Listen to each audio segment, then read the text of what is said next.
تین طرح کے لوگ وہ ہوں گے جن کی طرف قیامت کے دن اللہ تعالی نظر بھی نہیں اٹھائے گا۔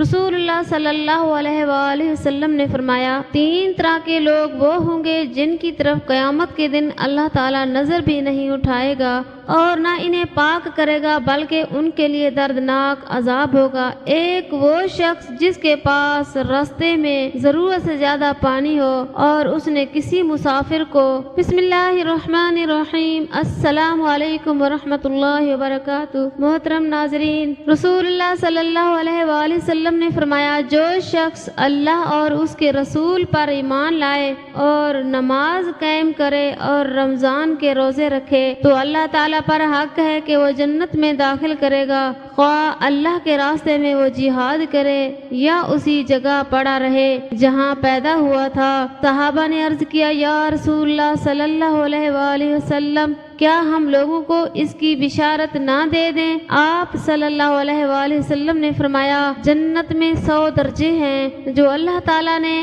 اپنے راستے میں جہاد کرنے والوں کے لیے تیار کیے ہیں۔ ان کے 2 درجوں میں اتنا فاصلہ ہے جتنا آسمان و زمین میں ہے، اس لیے جب اللہ تعالیٰ سے مانگنا ہو تو فردوس مانگو، کیونکہ وہ جنت کا سب سے درمیانی حصہ اور جنت کے سب سے بلند درجے پر۔ رسول اللہ صلی اللہ علیہ وآلہ وسلم نے فرمایا، جنت میں داخل ہونے والے سب سے پہلے گروہ کے چہرے ایسے روشن ہوں گے جیسے 14ویں کا چاند روشن ہوتا ہے، نہ اس میں تھوکیں گے، نہ ان کی ناک سے کوئی آلائش آئے گی اور نہ پیشاب پخانہ کریں گے۔ ان کے برتن سونے کے ہوں گے، کنگھے سونے چاندی کے ہوں گے، انگیٹھیوں کا ایندھن عود کا ہوگا، پسینہ مشک جیسا خوشبودار ہوگا۔ ہر شخص کی 2 بیویاں ہوں گی جن کا حسن ایسا ہوگا پنڈلیوں کا گودا گوشت کے اوپر سے دکھائی دے گا، نہ جنتیوں میں آپس میں کوئی اختلاف ہوگا اور نہ بغض و عناد۔ ان کے دل ایک ہوں گے اور وہ صبح و شام اللہ پاک کی تسبیح و تحلیل میں مشغول رہیں گے۔ سیدنا انس رضی اللہ عنہ سے روایت ہے، رسول اللہ صلی اللہ علیہ وآلہ وسلم نے فرمایا، جنت میں ایک بازار ہوگا، جنتی ہر جمعہ کو وہاں آئیں گے، وہاں شمال سے ہوا چلے گی اور ان کے کپڑوں اور چہروں پر پڑے گی تو ان جنتیوں کے حسن و جمال میں اور اضافہ ہو جائے گا۔ اس حال میں جب وہ اپنے گھر والوں کے پاس واپس آئیں گے تو وہ کہیں گے، اللہ کی قسم تم ہمارے بعد حسن و جمال میں پہلے سے بھی زیادہ بڑھ گئے ہو۔ تو جنتی اپنی ازواج سے کہیں گے، اللہ کی قسم ہمارے بعد تمہارے حسن و جمال میں بھی بہت اضافہ ہوا ہے۔ رسول اللہ صلی اللہ علیہ وآلہ وسلم نے فرمایا، ایک آدمی صرف مکھی کی وجہ سے جنت میں چلا گیا اور دوسرا جہنم میں۔ صحابہ نے عرض کیا، یا رسول اللہ صلی اللہ علیہ وآلہ وسلم، وہ کیسے؟ نبی اکرم صلی اللہ علیہ وآلہ وسلم نے فرمایا، 2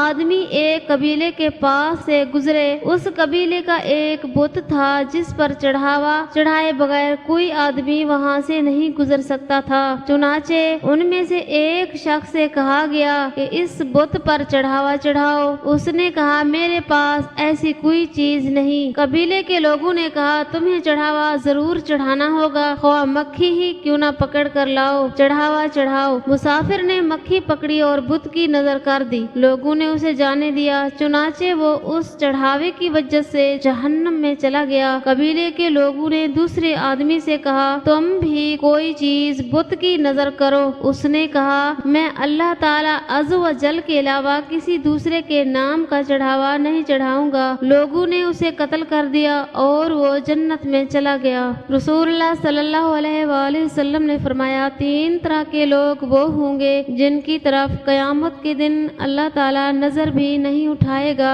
اور نہ انہیں پاک کرے گا بلکہ ان کے لیے دردناک عذاب ہوگا۔ ایک وہ شخص جس کے پاس راستے میں ضرورت سے زیادہ پانی ہو اور اس نے کسی مسافر کو اس کے استعمال سے روک دیا۔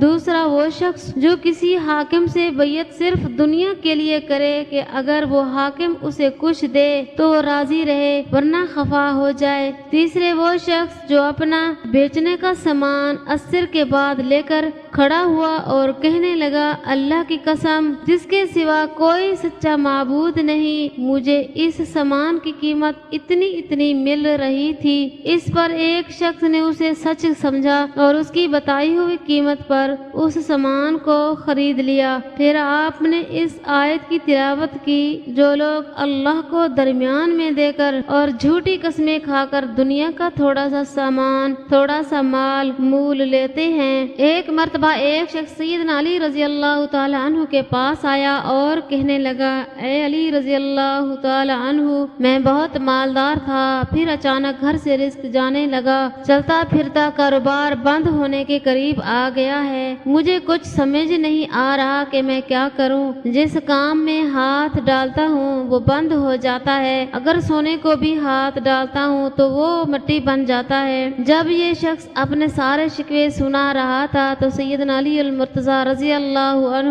اس کی کمزوری سمجھ گئے اور فرمایا، اے شخص، اپنے گناہوں کو ترک کرنا شروع کر دے تو تیرے گھر میں رزق آنا شروع ہو جائے گا، تیرے اٹکے ہوئے کام شروع ہو جائیں گے۔ وہ شخص کہنے لگا کہ آپ مجھے اشارہ دیجئے میں کیسے گناہوں کو چھوڑ دوں؟ تو حضرت علی رضی اللہ تعالی عنہ فرمانے لگے، اگر تو نماز نہیں پڑھتا تو نماز پڑھنا شروع کر دے، اگر تو شراب پیتا ہے تو شراب چھوڑ دے، جو برائی تو جان بوجھ کر کرتا ہے وہ برائی تو چھوڑ دے، اگر کوئی جانے انجانے میں تجھ سے کوئی گناہ سرزد ہو جائے تو رات کو سونے سے پہلے اللہ سے اپنے گناہوں کی معافی مانگ لیا کر، انشاءاللہ یہ کام تو کرے گا تو تیرے اٹکے ہوئے کام بھی ہونا شروع ہو جائیں گے۔ بیان کیا جاتا ہے جب اس شخص نے ان باتوں پر عمل کرنا شروع کیا تو اللہ تبارک تعالیٰ نے اس کے بگڑے کام سنوارنا شروع کر دیے۔ اللہ پاک ہم سب کو تمام برے اعمال سے بچنے کی توفیق عطا فرمائے اور نیک عمل کرنے کی توفیق عطا فرمائے، آمین۔